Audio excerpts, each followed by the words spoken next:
en mi labor periodística, cuando tenía que cubrir a un candidato que tenía su oficina muy cerca a RPP, me lo cruzaba como todas las tardes caminando hacia su medio, ¿no? Muy vivaracho, muy alegre, como siempre, ¿no? Con un hola para todo el mundo y una sonrisa. Estoy hablando del gran José María Salcedo, periodista de larga data. ¿Cómo está, José María? Hola, mucho gusto. ¿cómo te va? ¿Qué tal? Mucho gusto en saludarte. Un aplauso para él. Por favor. O sea que nos hemos cruzado ahí. Muchísimas veces. Entrando yo a la radio. Exacto. Tú a veces entrabas a la radio, yo a veces salía de la radio. Documentalista, escritor, periodista, guionista. Hay que ganarse la vida como se puede. De todo se hace en la viña del Señor, José María. Es verdad, ¿no? es verdad. Chema, bueno, un gusto que estés con nosotros. Para muchos periodistas poder entrevistarte es un lujo y a veces se nos cortan las preguntas y se nos nubla la mente, ¿no? Ante un hombre tan prolífico en nuestro país. Español y peruano. Español, sí, tengo doble nacionalidad, efectivamente. Yo llegué al Perú a los 4 años de edad, el año 51. O sea que eres peruano, ¿eh? Soy peruano desde los 21, a los 21 años, que era la mayoría de edad en aquella época. Yo elegí la doble nacionalidad y elegí ser peruano, ¿no? Exacto. Por eso le digo a muchos peruanos que yo soy peruano porque quiero ser peruano. Porque quieres ser peruano. Tú eres peruano porque naciste en el Perú. Porque naciste en el Perú. Algunos dicen que lástima haber nacido en el Perú, esa gente la detesto, porque yo sin haber nacido quise, pues, y acá me tienen, ¿no? El Perú es una tierra muy hermosa. Claro, yo ¿no? la he recorrido bastante gracias al periodismo y a la radio en particular. He tenido la suerte de viajar mucho por el Perú, siempre me ha despertado curiosidad. He conocido gente notable en todo el Perú. Exacto. En las provincias, en la gente que no sale en los diarios. Y la gente que te quiere muchísimo también. Bueno, por razones de trabajo, sí, tengo mis años, he trabajado mucho tiempo, he viajado a provincias, he salido a la calle. En cada vez que hacíamos un programa de radio de provincias, que era muy frecuente en aquella época, por lo menos una vez al mes en cada ciudad, dejaba mi maletín en el hotel y salía a la calle. Y te cruzabas con gente. Y la gente te hace preguntas, pues. Tienes que responder. Claro. Algunos, por el tema del trabajo hemos tenido la suerte de recorrer algunas provincias del Perú, algunas zonas. Pero cuando estás en Lima y no has salido fuera de Lima, tienes otra perspectiva del Perú. Completamente. Pero cuando tú llegas a una provincia, ves otra realidad. ¿Cuál es la realidad de Chema Salcedo cuando llega fuera de Lima? Cuando llego fuera de Lima, yo he aprendido varias cosas. Uno, apreciar valores, aunque no salgan en los medios de comunicación, ni saldrán jamás. Exacto. Ver gente buena, gente notable, gente oscura, en el sentido de gente que está postergada, que no le dan mucha pelota, etcétera. Por ejemplo, los empresarios provincianos emergentes, ese tipo de gente, ¿no? Que son los que han mantenido al Perú vivo en las épocas más difíciles, últimamente, en las épocas del terrorismo, por ejemplo, las épocas de la inflación. He aprendido a reconocer eso. Luego, a reconocer la diversidad. Los limeños somos, por naturaleza, centralistas, porque nos miramos el ombligo. Claro. Eso es un grave error. Creemos que el Perú es Lima. Y esto estamos equivocados. Estamos completamente equivocados. Más bien es el Perú el que ha invadido Lima. Sí. La Lima antigua, la Lima más blanca, ha sido invadida por el Perú y por fin se ha peruanizado Lima, ¿no? De manera que ahora sí podríamos decir que Lima es el Perú. Exacto. En este sentido de la palabra, ¿no? Exacto, en ese sentido de la palabra, pero a veces muchos esperamos que el Perú sea todo el Perú, ¿no? No solamente algunas regiones. Ahora, no es fácil, ¿eh? Es difícil porque en nuestro país, al que queremos tanto, es también un país difícil. Sí. Tiene muchas fronteras geográficas tremendas. Muy agreste. Fíjate, todavía tenemos una enorme cantidad de pequeños poblados rurales en el Perú. Darle servicio médico, darle atención, darle agua potable a esas pequeñas comunidades rurales es muy caro y es muy complicado. Entonces hay que hacer un enorme esfuerzo de inversión. ¿Por qué? Porque la gente que vive aislada generalmente vive en pobreza. Sí. Parte de la pobreza se explica por el aislamiento, la falta de oportunidades. Por ejemplo, estamos hablando de las comunicaciones, estamos muchísimo mejor comunicados que antes, pero sin ninguna duda. Sí. Pero a pesar de eso hay lugares donde todavía no hay internet. Exacto. Ese es un problema. Podríamos llamarlo abandono del Estado que se da en las provincias y en el interior del país. Hoy día lo podemos ver reflejado, por ejemplo, Bolivia, sí. Ecuador, sí. Chile, sí, ¿no? Hay una convulsión terrible. El abuso que se ha cometido, sí. esta convulsión de América, de parte de América Latina, y uno se pregunta, y yo te lo pregunto a ti, sí. ¿y cuándo en el Perú? Pues tenemos una calma chicha. Bueno, lo que pasa es que los países son diferentes, ¿no? Por ejemplo, yo te voy a decir, ante lo de Chile yo me quedo muy desconcertado. ¿Sabes por qué te lo digo? Porque Chile, fíjate las paradojas que tenemos, es el primer país económicamente en América Latina hace muchos años. Pero aún así la gente está insatisfecha.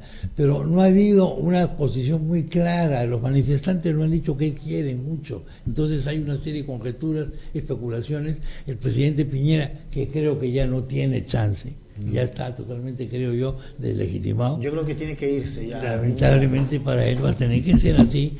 Pues no ha sabido, la clase política ha dado palos de ciego. Fíjate, con Chile lo que ha estado pasando es un creciente desinterés en la política. Sí. Los jóvenes tienen una mentalidad anárquica. ¿La tenemos en el Perú? En parte, pero menos que en Chile. Fíjate lo que te digo. Aunque esto pueda parecer una locura, la sociedad peruana resulta en este momento ser más estructurada que la chilena.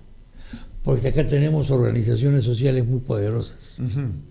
Sí. Acá tenemos, por ejemplo, organizaciones de base populares a nivel de comunidades campesinas, a nivel de asociaciones de pequeños empresarios, etcétera, que me parece que Chile adolece de eso, siendo un país más formal que el Perú. Quizás lo que salva al Perú es la informalidad. Eso es algo de lo que se habla poco porque generalmente se identifica informalidad con el despelote, el deschave, la locura, la cochinada. Claro, Cuidado. En el nivel político es otro. Esa es una parte, exactamente. Claro. Entonces, acá tenemos nosotros como sociedad ventajas sobre otros países.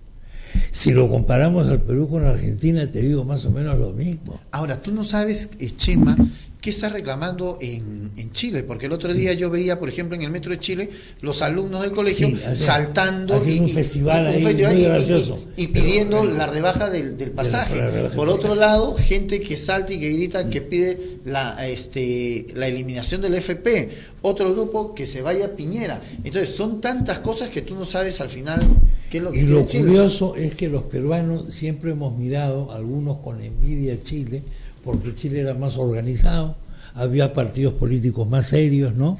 La gente estaba preparada socialmente más para asumir responsabilidades y sin embargo eso entró en crisis, resultó ser un cascarón.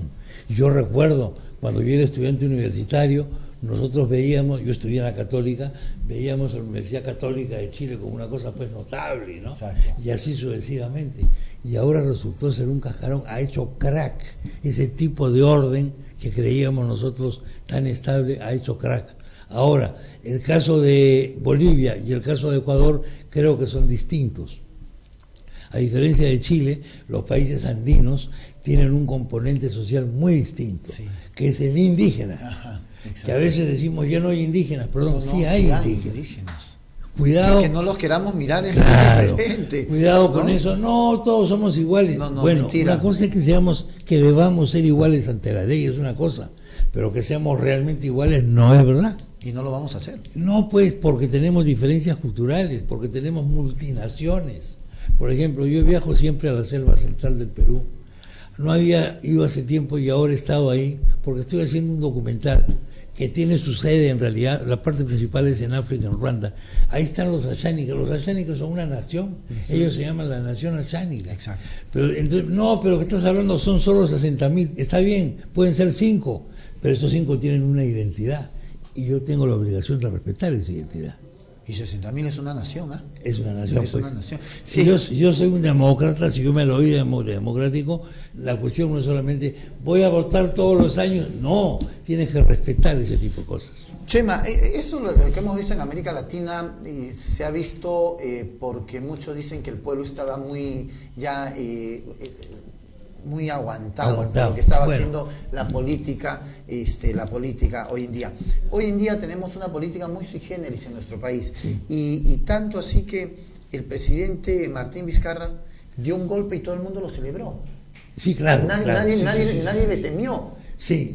Yo te escuché decir en algún momento que estuvo mejor estructurado que el de Fujimori. Sí, el golpe, el otro día me preguntaron en un programa de televisión, mi amiga Milagro Leiva, que sale esto en YouTube, y dije, sí, es un golpe, para mí es un golpe, ¿por qué? Porque además, si era cierto que esa era la tercera pérdida de confianza del gabinete, la disolución del Congreso se produce cuando ya se sabía que le iban a dar voto de confianza al gabinete. Eso ya se sabía, entonces más claro el agua. Pero además, todo esto es una cosa que evidentemente fue concertada con un sector de la prensa, sí, un sector del Poder Judicial y sobre todo el Ministerio Público, los famosos fiscales, aprovechando de la mala gestión del Parlamento, que era indefendible. Entonces, aprovechándose de eso, se produce esto. Cuando me dijeron, ¿se parece al de Fujimori? Por supuesto, yo recuerdo, lo que pasa es que el de Fujimori fue el año 92.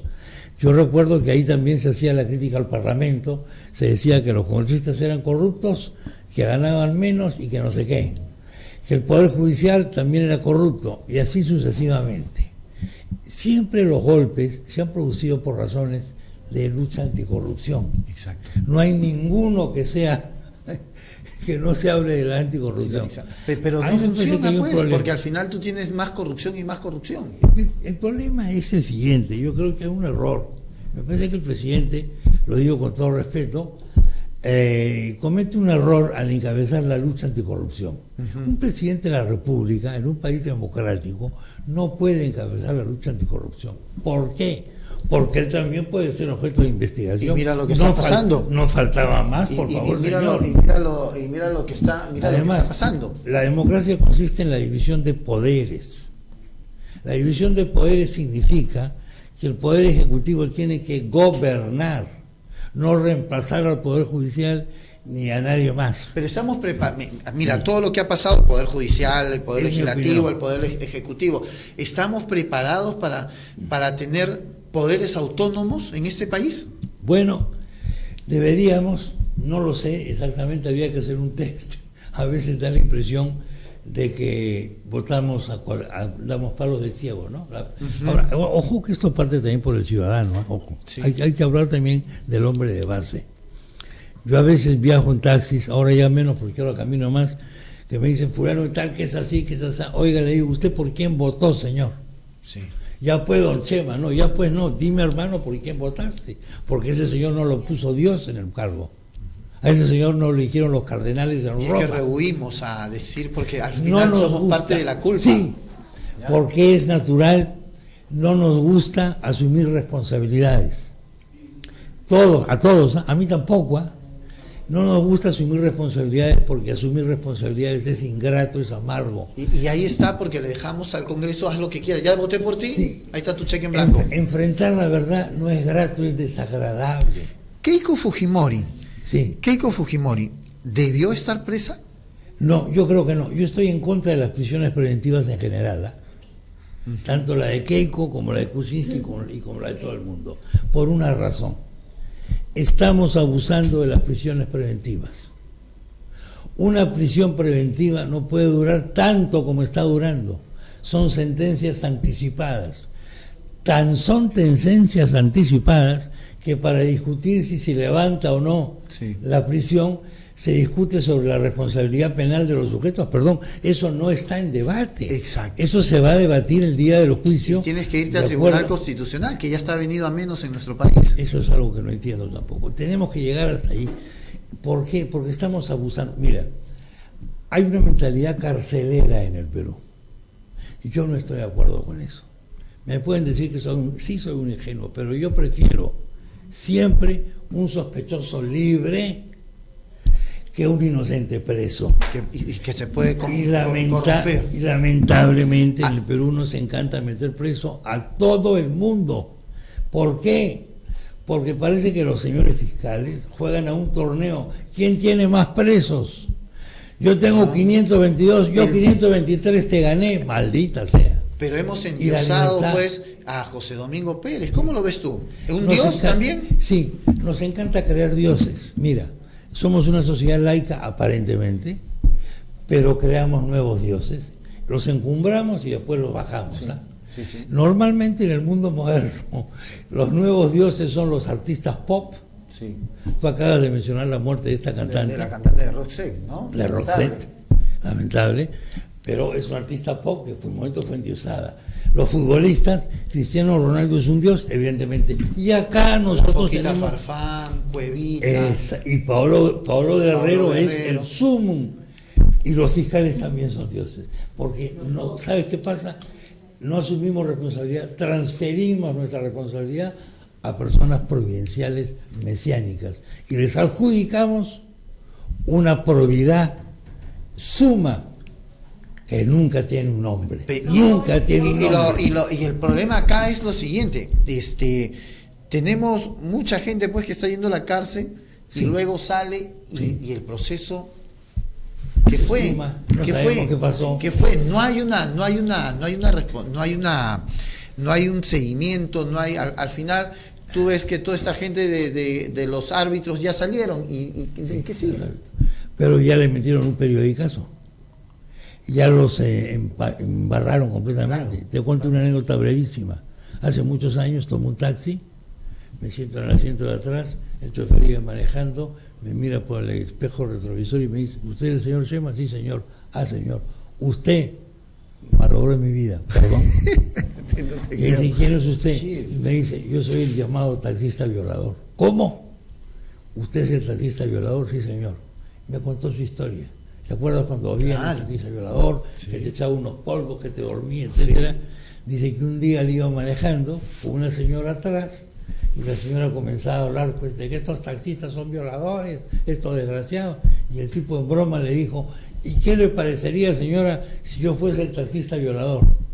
Y según me contó él, esta señora llamó por teléfono, llegó un patrullero y con él un canal de televisión. Esa noche estaba preso. Estuvo 6 meses en Luri. Sin más ni más.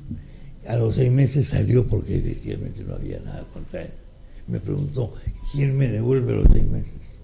¿Quién me devuelve a mi mujer? ¿Quién le devuelve a mi hijo todo el bullying? No hablaba de bullying, pero el bullying que le hicieron en el colegio.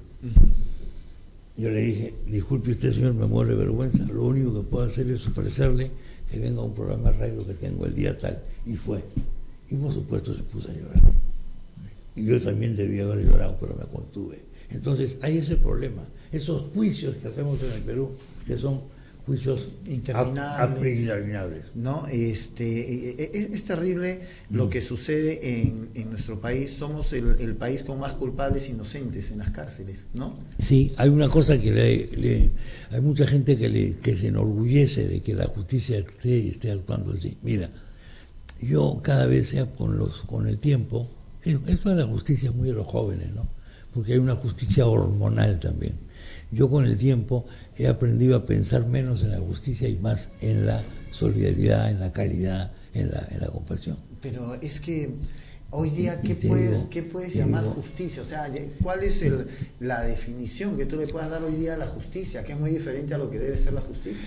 La justicia en muchos casos es una venganza. La justicia en muchos casos es desacreditar a una persona para ganarlo políticamente o económicamente, hacerle un daño. Yo te puedo denunciar a ti por muchas razones. Claro. Hoy día por haberte preguntado demasiado mucho. Te puedo denunciar, ¿por qué? Porque me interesa estar sentado donde tú estás, por ejemplo. Y eso ocurre, pero no solo en el Perú, en el mundo. El ser humano es así. Yo vengo de Ruanda, un pequeño país africano, en el que se ha aprendido a perdonar después de una masacre de más de 1 millón de personas. Claro, menos justicia, así hay menos justicia. Porque a veces la justicia, entre comillas, es la enemiga de la paz. Yo creo que África la enemiga del amor y de la solidaridad. Yo creo que África se está mucho sensibilizando un poco más después de toda del derramamiento de sangre, ¿no? Yo pienso que sí. ¿Nos vamos a un corte? Sí, sí, vamos, Chema, a un cortecito. ¿Sí? ¿Me acompañas y regresamos? Que me quede acá. Sí, por favor.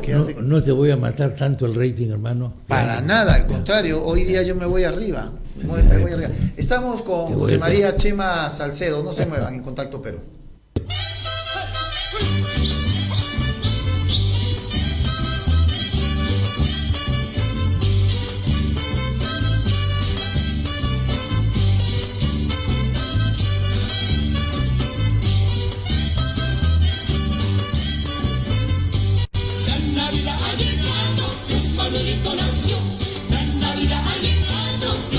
Nació, duerme, duerme mi niñito pa' cantarte despacito, duerme, duerme mi niñito pa' cantarte despacito. Acorru, corru, corru, acorru, corru, corru, acorru, corru mi niño, que te va a gustar.